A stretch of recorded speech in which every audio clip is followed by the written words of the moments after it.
Say what you want about Conor. He is nothing without the UFC. It's a stain on his legacy if he doesn't come back and fight me. If Conor comes back, his road comes back through Nashville, Tennessee, and Michael Chandler. Michael Chandler, it's great to meet you in person finally, mate. You as well, man. Thank you.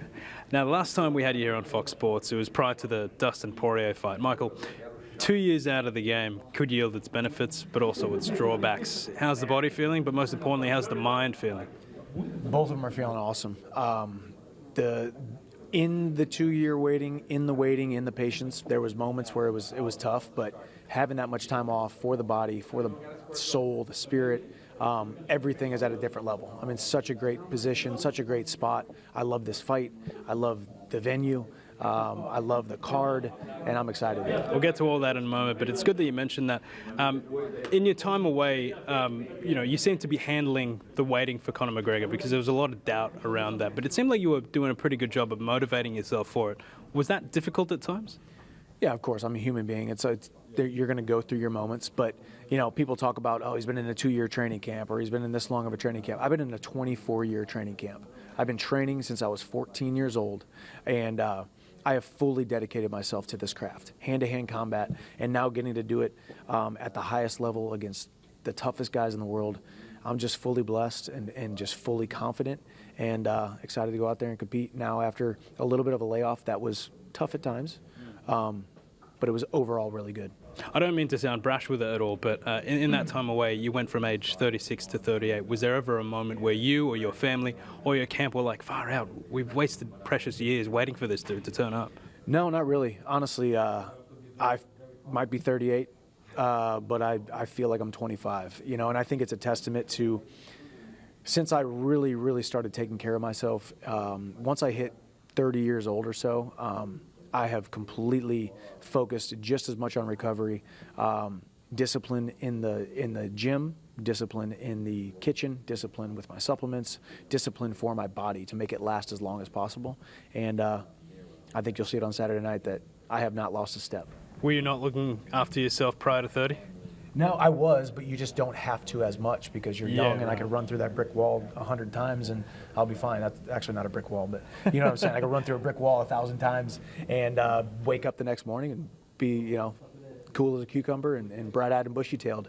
But a little bit older that you get, the more you start to realize, okay, I got 38-year-old scar tissue in these knees and these elbows and these spots. So I've changed training a little bit, but I've really started to focus on it. I'd still back you to run through a brick wall, man. Don't worry about that. I would, for sure. Have you given up on Conor McGregor? For the time being, Charles Oliveira is the number one fight in my life right now, obviously, and he's a former champion and believes he is going to be champion again. He's a dangerous opponent. I've got a ton of respect for him. I think he's got a ton of respect for me. We are excited to compete against each other. Conor comes back, his road comes back through Nashville, Tennessee, and Michael Chandler. We got to finish the Ultimate Fighter 31, but right now, Charles Oliveira is on my radar, number one guy on my radar, and that's what we're going to do on Saturday night. You're absolutely right, because I reckon that was a fear echoed by fans worldwide. Like, this guy needs to turn up. Like, there's got to be a clause there, right, where if Conor McGregor returns, it must be against Michael Chandler. It's got to be you. It is. Okay, good. And, I mean, that's, and he's talked about it. I mean, say what you want about Conor. He is nothing without the UFC. He is nothing without the sport of mixed martial arts, and I think he knows that. And I think he's more romantic and more respectful of the sport than people give him credit for.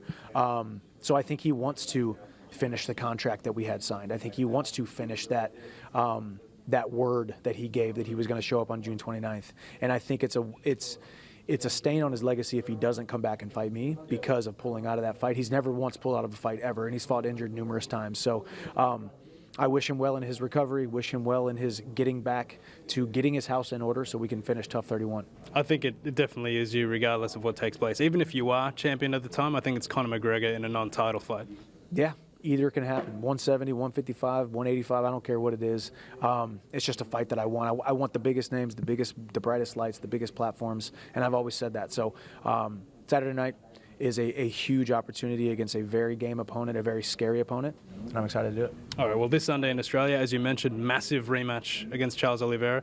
You nearly secured victory in that first round in Houston. What do you need to do better this time around to secure that result? I nearly did in a lot of people's eyes, but Charles showed the gall that he has, the fighter spirit that he has. A ton of respect for him, and he was able to weather the storm. And then I made a bad choice, bad decision, big mistake, and he took advantage of it.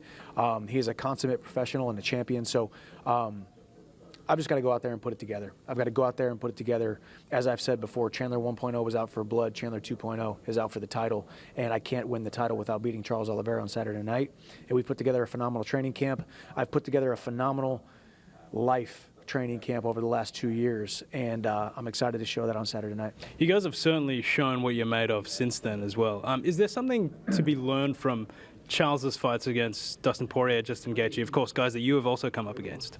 Yeah, of course. I mean, not just the fights. I mean, his fights are also a kind of a depiction of his life, right? Like a kid from the favelas of Brazil came into the UFC young, ups and downs, lost fights he shouldn't have lost, missed weight and these couple things, and then he puts it together as a awesome professional and becomes the champion and becomes a guy who beats me and beats Poirier and beats Gaethje. These ups and downs, like that's why people love Charles Oliveira. That's why people love this sport. So, yeah, I mean, obviously he had been hurt in a couple of those fights, got dropped in bad positions, but ultimately went out there and finished both of those guys. So he went on an absolute tear. A ton of respect for him and what he's done. I just believe it's my time on Saturday. Are your fights also characteristic of your life, do you feel? My fight style mirrors my tenacity for throwing myself into the fire. I never come to entertain the fans. Just being who I am is a byproduct of, entertaining the fans is just a byproduct. You will be on the edge of your seat. You will be happy if you tune in on Saturday night or if you show up to the arena at Madison Square Garden. And you will see me get my hand raised.